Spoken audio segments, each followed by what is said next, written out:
Municipal. Bom dia, Sérgio. Bom dia, Ayrton. Bom dia.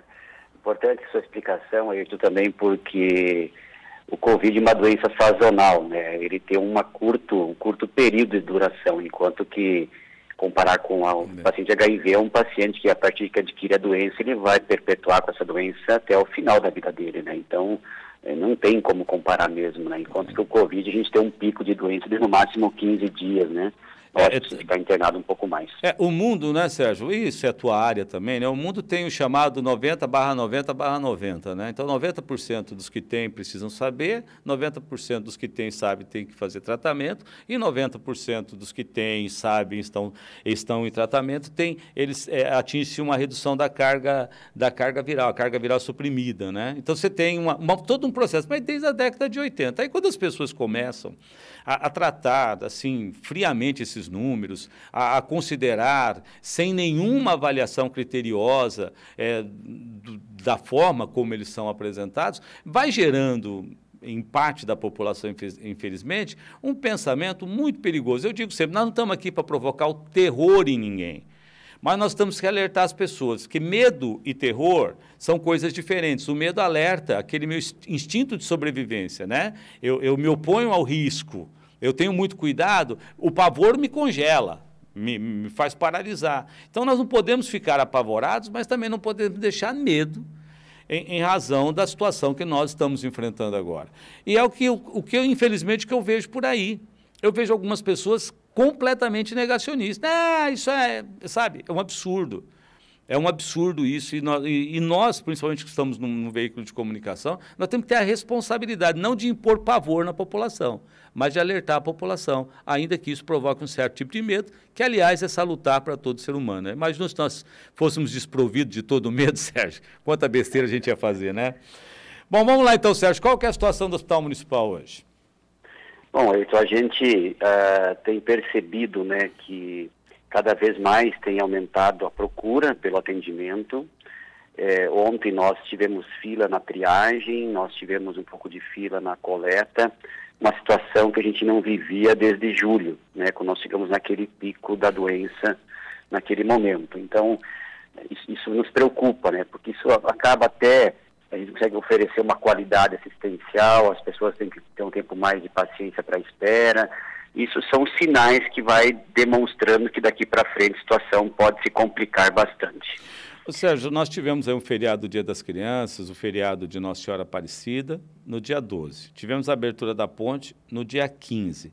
E tivemos a demonstração do menor índice de isolamento domiciliar desde o início da pandemia.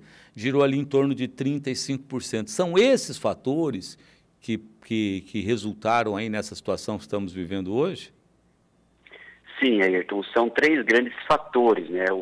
O feriado prolongado, a abertura da ponte e também a maior flexibilização das medidas, né? Então, esses 3 fatores é o que impulsionaram aí os nossos índices. Porém, quando a gente faz uma análise, vamos para os números, né? Como você falou, cada um pode interpretar diferente, mas também outras cidades tiveram feriados, também outras cidades tiveram aumento das flexibilizações, mas quando a gente olha para Foz do Iguaçu em relação ao restante do Paraná, é evidente o aumento de casos positivos, né? Pelo relatório da CESA, né, a gente faz uma comparação de casos novos, no dia 27, no dia 28, com dados da Secretaria de Estado, Foz do Iguaçu teve aí em torno de 53 novos casos para cada 100 mil habitantes, isso nos últimos 2 dias. E o estado do Paraná teve 12 casos novos na média do estado, 12 casos novos para cada 100 mil habitantes. O que quer dizer isso? Nós estamos com um índice de novos positivos 4 vezes maior do que a média do estado do Paraná. É um número bastante preocupante. Eu dei uma olhada ali nos números de exames realizados, Sérgio. Nós temos 36 mil exames realizados, mais de 9 mil positivos. Isso vai girar em torno de 25%, 26% de positividade. Eu estou certo ou errado nesse número? E se eu estiver certo, isso representa aí mais de 5 vezes do que seria o aceitável, né? Em torno de 5%, é isso? Mas aí também agora nos últimos dias vai aparecer em números mais, se a gente pegar por semana, dados do laboratório nosso, municipal, só do nosso laboratório, que não tem dos outros, tá? Que é o principal que faz as coletas. Nós chegamos no dia 27, até meia-noite, fechamos com um índice de 37% de positividade dos casos. 37%? Tá? Então isso é muito preocupante. E isso demonstra a abertura, na nossa opinião, da fronteira, onde as pessoas começam a circular mais e talvez começam a buscar algum tipo de exame em Foz do Iguaçu. Por isso que talvez esse denominador que a gente apresenta como populacional, ele acaba sendo mascarado, de certa forma, porque nós não estamos visualizando uma população de mais de em torno de 380, 400 mil pessoas aqui do lado, né?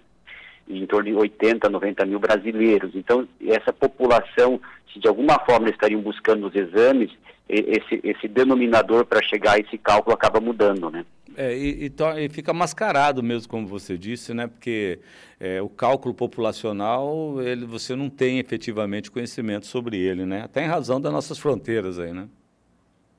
Esses são os aspectos peculiares das fronteiras, né? Porque que dificilmente o próprio Ministério acaba enxergando isso, né? Porque é uma população que busca o nosso serviço de saúde, que busca um atendimento hospitalar, que busca um exame, e aí ele estoura qualquer indicador. Por isso que, como é que Foz do Iguaçu, nós estávamos numa decrescente, né? E agora nós somos o município que mais tem caso positivo, o município que mais cresce, quer dizer, então a gente vem aí numa mudança de perfil e muito em função de uma nova população que a gente atende, né? Então, não é mais uma população de 300 mil habitantes da nona regional, agora já é uma população de no mínimo 450 mil, contando com os brasileiros que moram no Paraguai. Sérgio, outro dia eu conversava aqui com a doutora Flávia, ela falou, chega um momento que acaba a paciência, né? Porque aumenta a demanda, as pessoas têm que esperar mais no serviço de telefone, as pessoas têm que esperar mais por um resultado de exame, a gente está quase voltando naquilo, né? Tem que esperar mais. Qual é o tempo hoje para que saia o resultado de um exame da Covid-19, Sérgio? Então, Ayrton, cresceu consideravelmente. Nós, início de outubro, nós estávamos com em torno de 122, 130 exames dia, né? E estávamos com 20, 30 exames positivos. Agora nós estamos coletando em torno de 300 exames dia e com uma média de 91 positivos até, 83 positivos. Então, isso tudo demanda de equipe, demanda de mais tempo. Nós, quando estávamos até o dia 13 de outubro, nós em 24 horas a gente conseguia finalizar. Agora a gente tem até 48 horas para soltar um resultado e talvez até passe um pouco para aquele caso eletivo, porque a prioridade dos exames é para aqueles pacientes que estão buscando o atendimento hospitalar, né? Para que a gente possa definir rapidamente o quadro, porque Foz do Iguaçu, nós temos um trabalho muito interessante nesse sentido, que quando o paciente vem num pronto-socorro respiratório, ele está isolado, né? Então ele não é misturado com outros pacientes. Então nós temos que dar prioridade a esses exames para que a gente dê um destino ao paciente, né? Para nós não misturarmos pacientes positivos com pacientes negativos. Certo. Então, sempre do início da manhã até às 15 horas da tarde, a prioridade é fazer os exames das pessoas que estão no hospital. E depois, à tarde, a gente começa a soltar os exames, processar os exames daqueles que fizeram a coleta na triagem. Sérgio, então, se eu coletar hoje, depois do almoço, só amanhã à tarde que a gente começa a processar os exames, né, para poder dar prioridade ao hospital. Sérgio, a gente tem uma realidade assim, maior número de testagem, uma taxa de positividade de praticamente 40%, em torno de 37%, ou seja, de cada 10 testados, 4 são positivos para o coronavírus, mas eu olho ali a ocupação de UTI, parece que de uns dias para cá tem reduzido. Nós estamos ali na média de 43%, 47%, 50%, chega ali eventualmente a 60%. É o perfil do infectado, Sérgio, é isso? Também, mas o que a gente sente, Ayrton, isso é importante população, por isso que é importante entender, e a comunicação da Rádio Cultura, que sempre está levando ao ouvinte, principalmente nesse horário aí de ser, que só vai trabalhar, que tem uma audiência maior, né, que nós conseguimos, a partir desse programa, levar a informação que a gente precisa para a população. O que significa isso? Essa diminuição de internamentos de UTI não é para dizer que está tudo tranquilo. Isso é reflexo do que vinha acontecendo do início de outubro, onde nós tivemos um número decrescente de casos positivos bastante importante. O reflexo na rede hospitalar sempre é 3 semanas depois do reflexo dos exames de laboratório. Então nós vimos, a partir do final de setembro até dia 10 de outubro, com uma diminuição drástica de casos positivos, que começamos a sentir isso na rede hospitalar a partir do dia 18 de outubro, que começou a diminuir os internamentos. Então nós estamos numa crescente, a partir do dia 15 de outubro, muito grande de casos positivos. Então o que nós estamos esperando? Que a partir do dia 5 de novembro a gente comece a entrar praticamente aí dia 10 de novembro numa ocupação máxima de novo do hospital. 10 de novembro. É essa data a previsão, Sérgio? 10 de novembro? Olha, como você disse, pandemia a gente não a gente faz certo. Suposições, a gente não pode afirmar, né? Mas aquela história... Oi? Não, tudo bem. É aquela história, né? Prepare-se para o pior, né? Espere pelo melhor e encare o que vier, né? Exatamente, porque assim, por que a gente fala nisso? Porque depois do dia 10 nós teríamos em torno de 20 dias depois da abertura do dia da ponte, né? Do dia 5, do dia 5 já teríamos 20 dias. O que a gente está percebendo no hospital? Até pouco tempo atrás a gente tinha, por exemplo, uma entrada, né, e 2 altas.